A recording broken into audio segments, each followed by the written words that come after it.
Comment je suis passé d'un étudiant fauché à 100 000 € de vente en l'espace de 32 jours quand j'avais 18 ans. J'en ai aujourd'hui 25, mais pour moi c'est important de vous expliquer mon histoire au début pour les personnes qui ne me connaissent pas. Je vais t'expliquer tout ça dans cette vidéo, tu vas voir que ça va être vraiment une histoire assez atypique, une histoire où je me suis fait de zéro, où j'ai commencé tout seul, il n'y avait personne pour m'aider au début, j'ai fait beaucoup d'erreurs. Pendant un an j'ai galéré, j'ai perdu tout mon argent, après j'ai réussi à refaire un petit peu d'argent, je suis reparti de 500 € et en 32 jours, tout a explosé. C'est ce qu'on va voir dans cette vidéo et j'espère que ça va te plaire. D'ailleurs, si ça te plaît, n'hésite pas à me laisser un pouce bleu et à me laisser aussi un commentaire. Let's go, c'est parti.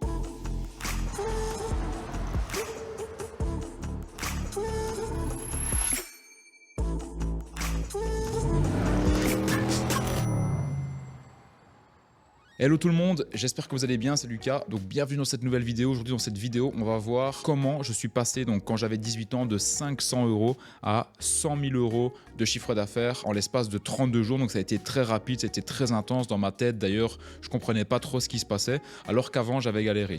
Donc je vais te détailler et te structurer cette vidéo en 5 parties. La première partie, je vais t'expliquer vraiment l'époque où j'étais étudiant, comment est-ce que j'ai voulu me lancer. La deuxième partie, je vais t'expliquer la découverte du dropshipping et les échecs qui m'ont suivi pendant un an dans mon parcours. La troisième partie, je vais t'expliquer l'investissement de 500 € qui a changé ma vie et qui m'a fait exploser dans le dropshipping. La quatrième partie, je vais t'expliquer comment j'ai fait 80 000 € en un mois quand j'avais 18 ans et ensuite comment est-ce que je suis passé de 80 000 à 100 000 € avec 2 jours supplémentaires, donc en 32 jours. Partie numéro 1, l'époque où je suis étudiant. Alors quand je suis étudiant, ce qui se passe, c'est que je suis méga frustré dans ma vie.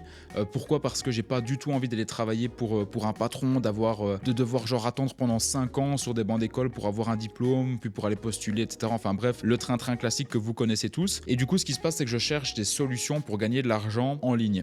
Et je trouve en fait le business d'achat-revente que tu peux faire un petit peu dans toutes les niches. Et donc très rapidement, je commence à acheter des choses sur AliExpress. Donc j'achète des montres qui ressemblent aux montres de Daniel Wellington à l'époque, qui font un gros buzz, que je te montre juste ici. Et je les revends ensuite sur des sites comme Le Bon Coin, comme deuxièmemain.com ou .be, je me souviens même pas pour ceux qui connaissent en Belgique. Et donc je les vends sur ces sites-là et franchement ça prend très rapidement en fait, c'est-à-dire que j'achète des montres genre à 3 € sur AliExpress et je les revends à 50 sur Le Bon Coin, sur deuxièmemain.be, etc. Je vais même jusqu'à vendre à un moment aussi quelques maillots de foot, etc.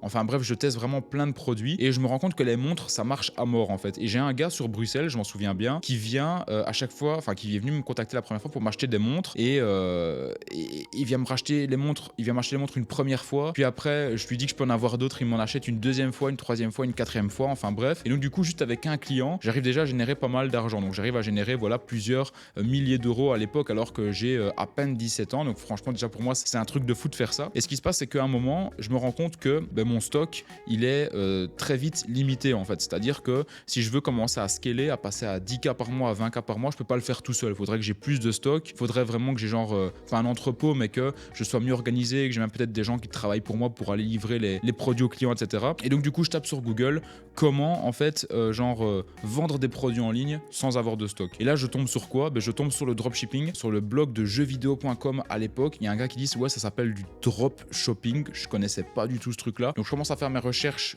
sur YouTube et là, je tombe sur des vidéos d'Américains qui me parlent de ce business-là. Donc là, ça, on rentre déjà dans la deuxième partie en fait un petit peu de mon histoire au tout début, qui est la découverte du dropshipping, poursuivi de tous ces échecs en fait. Donc là, je me lance en drop, mais j'ai aucune notion en marketing en ligne, j'ai aucune notion en publicité Facebook, etc. Et donc moi je me lance en dropshipping, donc je fais mon site Shopify, j'essaye de vendre des produits et je me positionne dans la niche du voyage. Je sais pas trop pourquoi, donc je commence à vendre en fait les produits, genre les coussins qu'on vient mettre autour du cou pour les personnes qui voyagent dans l'avion, etc. Je commence à vendre genre des valises, des stickers à mettre sur des valises et tout, et ça marche pas du tout en fait. Il y a une personne qui m'achète un produit et cette personne c'est une personne avec qui je discute sur Instagram avec la page de ma boutique en fait. Je discute tellement avec elle que la personne genre elle trouve la boutique hyper sympa. Je donne un code promo genre de moins 50% et elle me prend genre un porte-clés à 9,99 € sur ma boutique. Et ça se passe comme ça pendant 6-7 mois. Je galère, je teste des produits, je dépense de l'argent à publicité Facebook, mais ça prend pas. Je fais pas beaucoup de ventes. Et donc, ce qui se passe, c'est qu'au fur et à mesure des mois, je commence à voir ma trésorerie qui baisse. Et je me trouve finalement avec pratiquement 0 € sur mon compte bancaire. Je crois qu'il doit me rester une histoire de 200 € à l'époque que je réinvestis en publicité. Et je perds tout parce que je me suis pas formé en publicité. Je sais pas du tout comment vraiment ça marche, comment cibler des gens avec la publicité Facebook. Enfin bref, bref, je me plante. Et les 2000 € plus ou moins que j'avais gagné en faisant de l'achat-revente comme ça rapide quand j'avais 17 ans, bah en fait, je perds pratiquement tout dans la publicité Facebook. Et en fait, ça me démotive, ça me dégoûte un petit peu. Et donc, j'arrête le drop pendant plusieurs mois. Ensuite, ce qui se passe, c'est que juste avant de passer au point 3 et de vous parler de l'investissement de 500 € qui change ma vie, je me relance en dropshipping quelques mois plus tard. Et là, je fonctionne directement avec une autre stratégie. Au lieu de passer par la publicité Facebook, je me dis que il doit avoir moyen de vendre mes produits via des groupes Facebook à l'époque. Donc les groupes Facebook à l'époque, ce sont des groupes qui ont beaucoup plus de portée qu'aujourd'hui. C'est-à-dire qu'aujourd'hui, un groupe Facebook, ça n'a presque plus de reach, donc ça n'a presque plus de portée. Tu mets un post sur un groupe Facebook, il y a pratiquement personne qui le voit. Pourquoi? Parce qu'il y a pratiquement plus personne qui va sur Facebook. Et en plus de ça, Facebook aujourd'hui met plutôt en avant les annonceurs, donc ceux qui vont mettre en avant des annonces, donc qui vont payer de la publicité, que des personnes qui vont faire de l'organique sur Facebook. Mais à ce moment-là, les groupes Facebook, ça marche très bien. Il y a un reach de malade sur Facebook par rapport au groupe. Et donc moi, je me positionne dans une nouvelle niche. C'est la niche du survivalisme. Donc en fait, je vends des produits en ligne, donc en dropshipping, qui permettent en fait aux gens qui font du survivalisme d'être mieux équipés en fait. Donc je vends des gourdes qui permettent de filtrer l'eau dans les rivières pour rendre l'eau potable. Je commence à vendre des bracelets de survivalistes. Donc c'est des bracelets qui vont genre avoir 5 fonctions différentes, qui vont avoir une boussole, un sifflet, qui vont avoir une corde à linge pour faire étendre le linge, etc. si on vient le laver dans la forêt, un allume-feu aussi, enfin bref. Et je commence à vendre plein de produits comme ça. Et je trouve une page en fait de survivalisme sur Facebook. Et cette page-là, elle a plus de 100 000 abonnés. Je contacte le propriétaire et je lui dis ouais, regarde, donc j'ai un site e-commerce. Je lui dis pas que c'est du dropshipping parce que bien évidemment à ce moment-là, il n'y a personne qui sait ce que c'est. Et je lui dis est-ce que tu veux bien mettre en vente mes produits? Donc c'est-à-dire me faire de la publicité sur ton groupe Facebook. Tu épingles en fait les messages. Donc c'est-à-dire que c'était moi qui faisais le copywriting. Genre voilà, nouvelle boutique de survivalisme, 100% survivaliste, 50% de réduction aujourd'hui seulement sur ce produit-là. Il faisait le post, il le mettait épinglé en haut de page, il me demandait 20 €, rendez-vous compte, donc je le payais 20 € parce qu'à ce moment-là, il faisait pas de business, le mec, c'était juste une passion en fait où il avait regroupé des gens sur sa page. Je le paye 20 € et directement, je pense que je dois faire une histoire de 400 € de vente. En fait, ce qui est ouf pour moi en fait à l'époque parce que je pense que j'ai même pas encore 18 ans, je fais 400 € de vente avec un post. Le lendemain, il y a encore des ventes qui tournent, je crois que je finis la journée à 600 € et comme ça, je le paye pendant des semaines et j'arrive de nouveau à me faire un petit capital de départ. À côté de ça, je restais la publicité Facebook, je repère de nouveau de l'argent et j'arrive à un moment en fait où je me dis le dropshipping ça marche, mais par contre j'ai pas encore genre explosé quoi. C'est-à-dire que je stagne toujours aux alentours des 2-3 000 € grand max et à chaque fois je rebrûle l'argent dans le budget et ça prend pas à fond. Et à un moment je me dis, je prends du recul et je me dis en fait je paye, c'est comme si je payais un influenceur sur Facebook, pourquoi est-ce que je paierais pas un influenceur sur Instagram? Et là on arrive dans la troisième phase qui est la phase en fait où il y a 500 € que je vais investir et cet investissement là ça change le restant de ma vie, mais véritablement.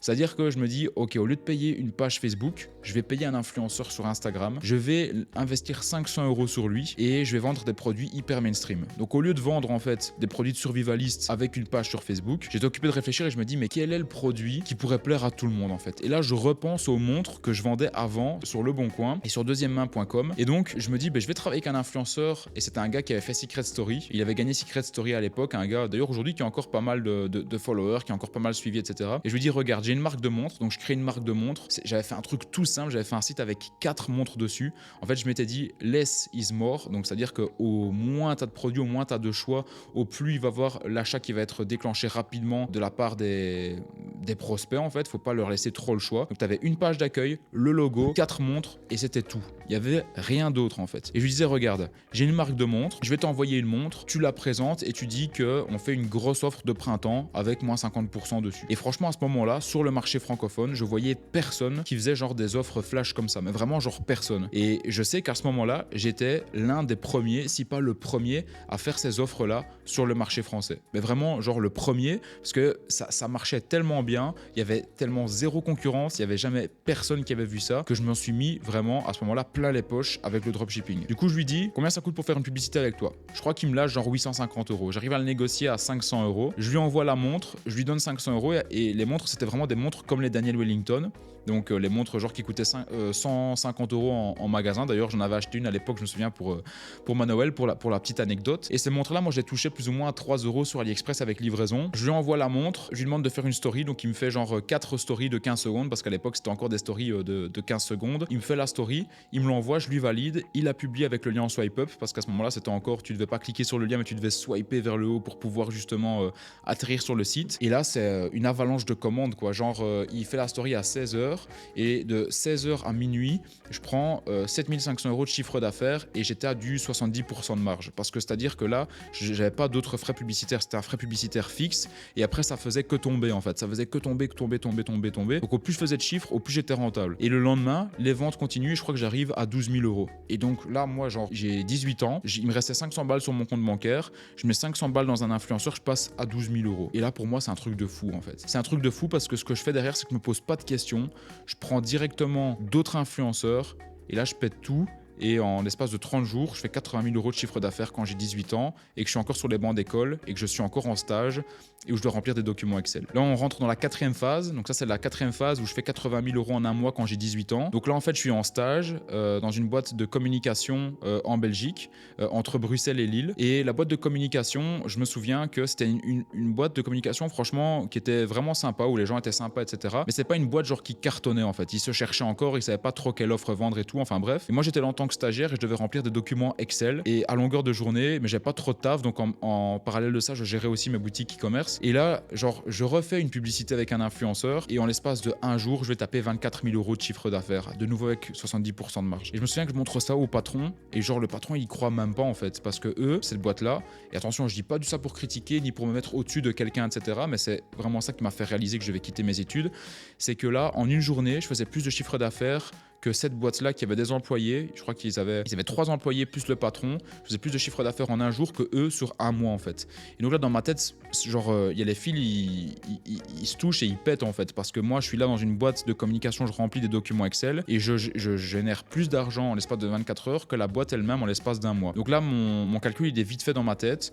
L'argent, je commence pas à flamber, je commence pas à le dépenser ni rien, mais je me dis là, il faut que, en gros, je mette mon argent de côté et je vais quitter mes études direct en fait. Donc dès que mon stage est terminé, c'était vers la fin de mon stage, je décide de quitter mes études, je rends même pas mon rapport de stage, c'était ma 2e année de communication, j'arrête tout et je me lance à fond en fait. Il y avait d'autres promotions de prévues avec d'autres influenceurs et sur l'espace de 32 jours, je vais atteindre 100 000 € de chiffre d'affaires sur le marché français. C'est un truc de fou, je commence à en parler sur les réseaux sociaux, dans des groupes Facebook et après il y a beaucoup de gens qui commencent à faire comme moi, qui commencent à faire du marketing d'influence et c'est pour ça que après je pars vers d'autres marchés comme le marché espagnol, le marché italien, le marché mexicain, etc. Donc voilà comment en fait je suis passé de 500 € à 100 000 € de chiffre d'affaires quand j'avais 18 ans avec le dropshipping. Depuis, il y a beaucoup de choses qui sont passées. Aujourd'hui j'ai 25 ans, enfin je viens d'avoir tout juste 25 ans et à ce moment-là quand j'ai fait ça, j'avais encore fait aucun voyage. Ici je suis dans un studio justement à Dubaï où je tourne cette vidéo et quand je prends du recul, c'est quand même fou l'opportunité en fait qui est finalement venue à moi, bien évidemment que j'ai provoqué, mais qui est venue à moi et qui m'a permis en fait de tout simplement changer de vie, mais de genre radicalement quoi. Et depuis ce moment-là, j'ai réussi à lancer d'autres business, à faire d'autres choses. Mais tout ça pour vous dire, cette vidéo vraiment pour vous motiver. Et la conclusion de tout ça, c'est qu'en fait pendant un an, je me suis rendu compte que j'étais frustré par la société, j'ai ramé. J'ai eu beaucoup d'échecs, j'ai perdu beaucoup d'argent dans la publicité parce que ça ne prenait pas. Et après, j'ai trouvé un filon, juste un tout petit créneau dans le dropshipping qui m'a fait exploser et après j'ai bourriné là-dedans en fait. Je me suis pas posé de questions, j'ai bourriné, j'ai continué et après je suis passé à des sphères beaucoup plus grosses en fait. Je suis passé à du 200 000 €, 300 000, 400 000, 500 000, 1 million de chiffre d'affaires, j'ai continué et après je me suis développé dans d'autres business. Mais tout ça pour vous dire comme quoi qu'aujourd'hui c'est quand même dingue qu'avec 500 € que j'avais gagné en faisant des petits business en ligne avec un job étudiant, que j'ai réinvesti dans un influenceur, je suis passé à 100 000 € et après à beaucoup plus également de chiffre d'affaires. Donc résumé de la vidéo, conclusion, croyez en vous, ne vous abandonnez pas au premier échec ou à la première barrière. Ce n'est pas parce que vous avez des échecs ou des barrières que vous devez abandonner. Les seules personnes qui réussissent sont des personnes qui font du travail de manière constante, qui croient justement à la réussite qui est liée directement au travail. Donc c'est-à-dire qu'au plus vous allez travailler, au plus vous allez provoquer votre chance d'avoir de la réussite. En essayant une fois, la plupart des gens ne réussiront jamais, mais par contre en essayant peut-être 100 fois, 200 fois, vous allez vraiment augmenter votre facteur chance de réussir. Donc vraiment, continuez à persévérer pour les personnes qui sont occupées de se lancer ou qui n'ont pas encore lancé. Mettez-vous bien ça dans la tête, c'est que vous allez peut-être devoir passer par plusieurs échecs, plusieurs barrières pour pouvoir justement avoir de la réussite dans votre business. Mais dès que vous avez une faille et dès que vous trouvez la manière de réussir, bourrinez là-dedans et vous allez voir les résultats que vous pouvez avoir dans votre vie sont juste hallucinant. Si tu as kiffé cette vidéo, n'hésite pas à me laisser un pouce bleu, n'hésite pas également à me laisser un commentaire pour me dire ce que tu en as pensé. Vraiment, votre feedback est très important pour moi dans toutes mes vidéos parce que c'est votre feedback qui me nourrit et qui me permet de savoir qu'est-ce qui vous plaît, qu'est-ce que vous voulez voir d'autre sur ma chaîne YouTube. Donc n'hésitez pas à me laisser un commentaire. Et pour toutes les personnes qui sont intéressées par le e-commerce et le dropshipping et qui veulent justement se lancer,